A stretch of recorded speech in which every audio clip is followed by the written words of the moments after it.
addressing the rural challenge, opportunities and challenges. Brittany, you want to start out? Sure. And talk right into the microphone. Yeah, I think I'm going to hold it. Yeah, that's good. As I snap my finger. So I just want to set the context for what sometimes you see in a rural county versus somewhere that's a little bit more populated. In my role as a regional economic development director, I oversee 8 counties and 3 tribal nations. Some of them are shared with New North, but they're all 100% rural. So we don't have population density in some areas. So going to the county level, because I think that's a really great place to start. We discovered, especially when COVID was really hitting us hard, that multiple counties didn't have county administrators. They just didn't have the funds for them, and so they didn't have that type of person in place who could hold the whole entire picture, who could really manage multiple grants and oversight in different areas, and that really made a huge difference. A lot of times, it's brought up earlier, before COVID, counties were really not thinking that broadband was something that they had to oversee. So it was not on their radar, and so they don't have the specialty already attracted to some of the positions. Multiple IT directors are not in the broadband conversation. We're talking mapping, and GIS is used for the on-the-ground planning and looking at all of your assets. Some of those land information officers are not at the table. Some of my counties don't even have a land information or a GIS professional because they don't have the funds for it. So as we start to get more complex and have more needs put on this local partnership inside of the table, I think we have to remember rural communities are going to be working double time to get to the table. I have multiple counties that have Economic Development Corporation directors that are part-time, if they have an economic development person. And so you have to think about the resources that are on the ground that are going to be different in that type of situation. So then we go into understanding the whole picture and being able to have a conversation with the providers. Clearly, that is a very important piece of the puzzle. New North demonstrated that with the great amount of work that they did in convening all of those different partners at the table at a regional level. Some of that work has to even be done on a local level, at a county level, bringing together a task force or a commission or whatever you want to call it. Someone needs to be there to drive it. And a lot of these counties feel as if they don't have the staff time, the funds for it. It's coming from a volunteer person, maybe they're retired.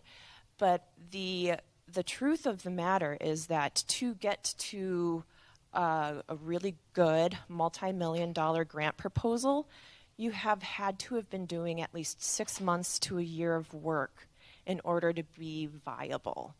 And so this is a really important thing to think about as we're talking about all of the counties that are coming to the table to do this work.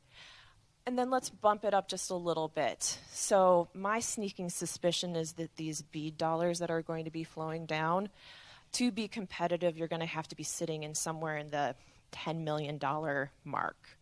Might be a multi-county proposal. It has to have match.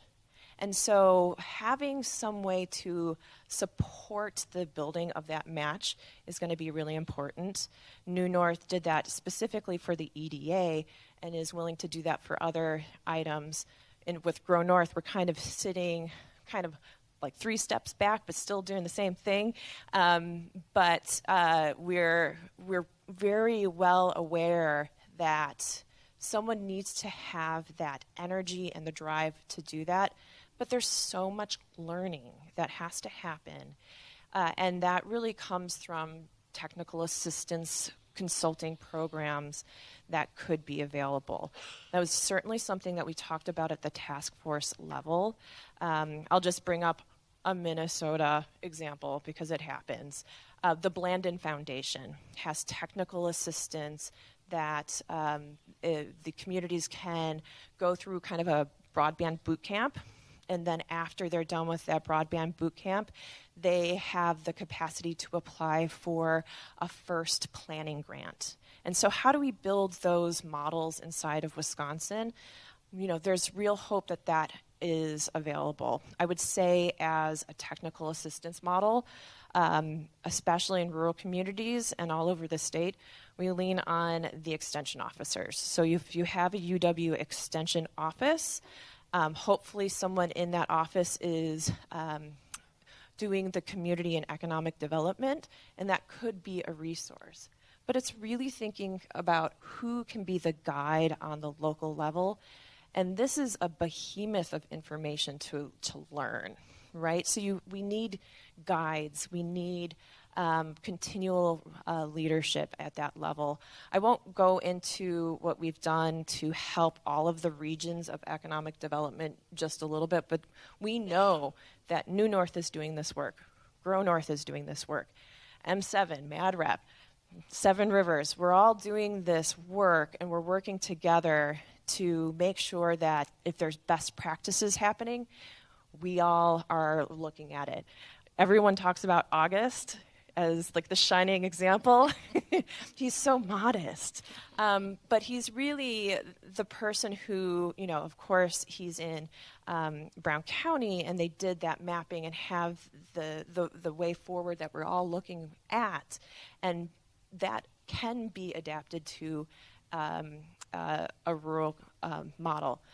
But just one more thing on the learning. It is communication. It is making sure there's continual learning. It's bringing the communities that are a little bit further behind up to the starting level and supporting people all the way through. Who do we depend on? We're talking about economic development, but our statewide associations and the training that they do, and making sure that we're all talking about broadband as this essential thing that we need to be working on.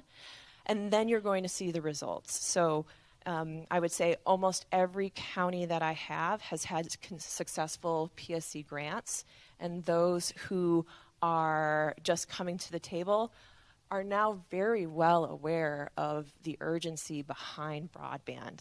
And I think what that just tells me that some of them are at the starting gate. We need to help them further along.